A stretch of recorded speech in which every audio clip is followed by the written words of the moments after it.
just takes time to put it in.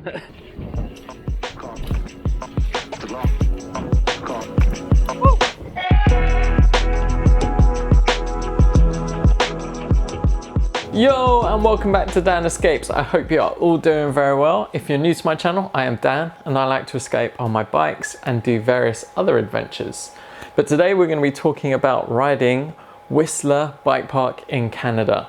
So I've been on holiday mainly in Canada, and what we did was fly from London to Vancouver via Seattle, spent a few days in Canada, then drove over to Banff National Park, then up to Jasper National Park, then on our way back to Vancouver we stopped off in Whistler, and that's where I rode the infamous Whistler Bike Park.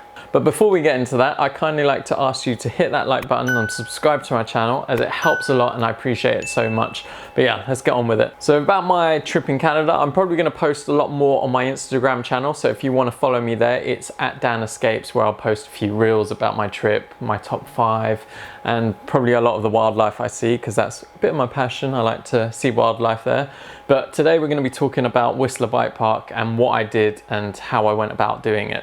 When researching what I could do, how much lift passes were, rentals, etc., because I wasn't going to bring my bike over there, I was looking around and they did a course which was an intro to the park. The intro itself costs 240 Canadian dollars, which was about 152 pounds. So the course itself included you going with an instructor, hire of your bike as well, so they gave you a full suspension downhill bike, your helmet, arm pads, knee pads. You could even opt for a chest pad if you wanted to. So as in terms of the lift pass, you only get 4 runs when you're on the intro course.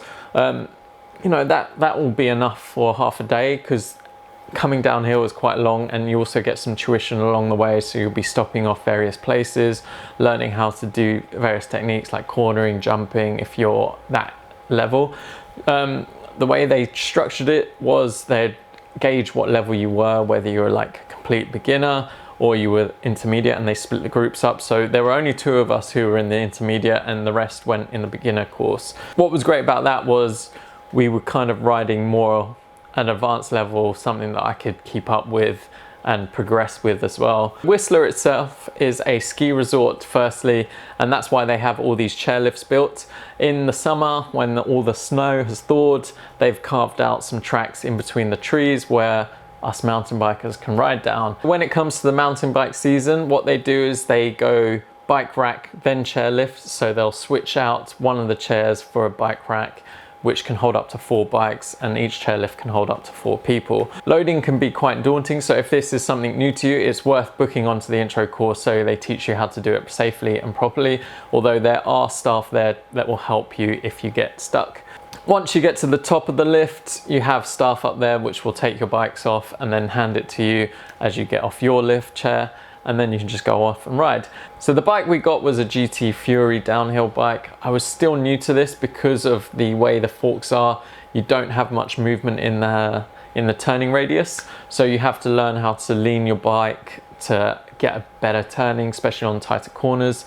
Also, it had a longer, slacker geometry, so it was still something I had to get used to at the beginning. So it was quite nice that we went down the green runs first so I could get used to the bike and see how the course flows. The green run we started off with was Easy Does It.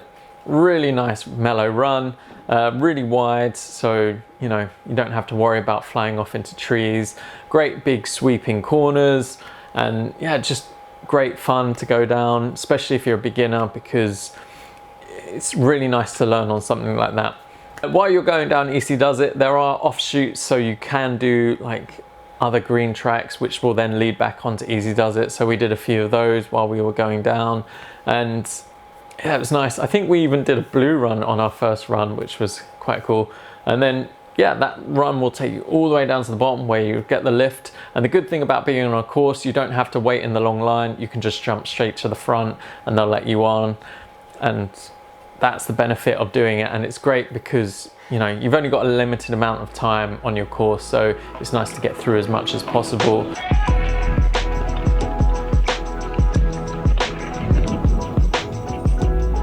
So going up the second time, we started to progress onto the blue runs, and I think we went down B line, which was a fun run. I couldn't remember much of it. I think there was one run at the end that really stood out to me, but you know, it was cool to progress on those. You know, the main one at Whistler Bike Park was A-Line, but that's a double black diamond ones with crazy jumps and gaps, and yeah, so we didn't go down that one.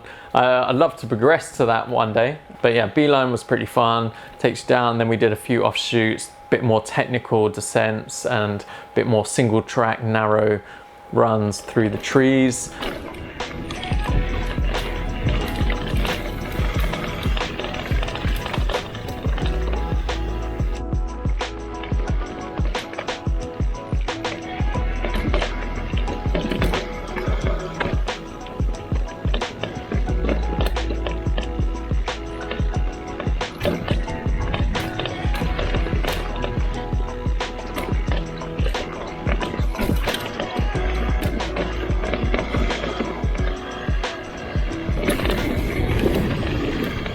That B-Line will take you all the way down to the bottom. Same with Easy Does It. It's got little offshoots that you can go down and then join back on.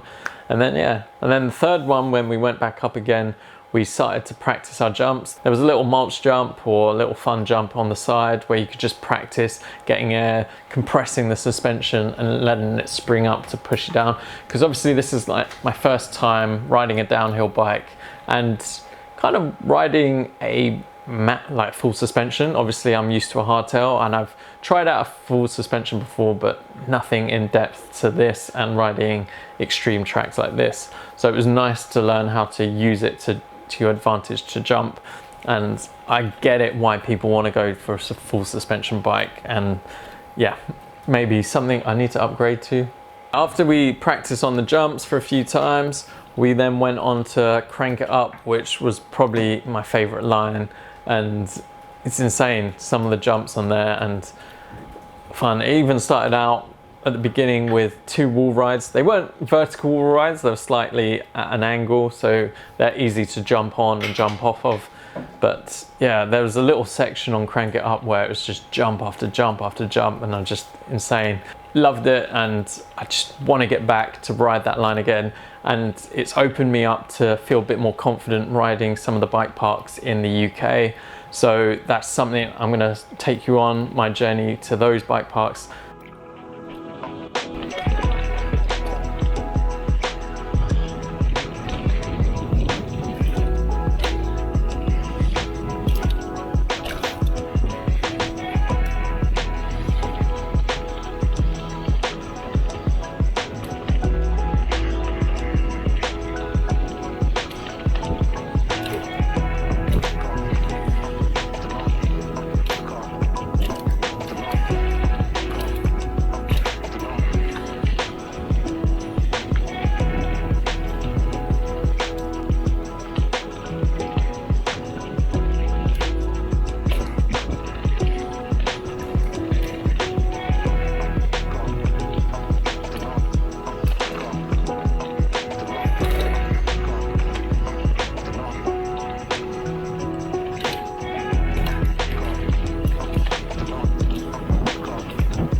Ah, that was fun. Is that fun? Yeah. So one thing I did like about riding at Whistler is that everyone was wearing a full face helmet. Obviously, like some of the tracks I've ridden before, not many people wear full face, and I kind of preferred it in a way, and I think I should be wearing a full face more often because obviously it's more secure if you come off. I did notice a lot of people were wearing chest pads, so that's maybe something I might have to get just to invest in, because it's such a good idea just to protect your chest and back.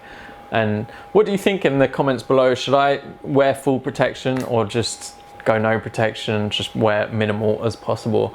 One thing I did want to mention before I finish this video is we did see some bears in Whistler.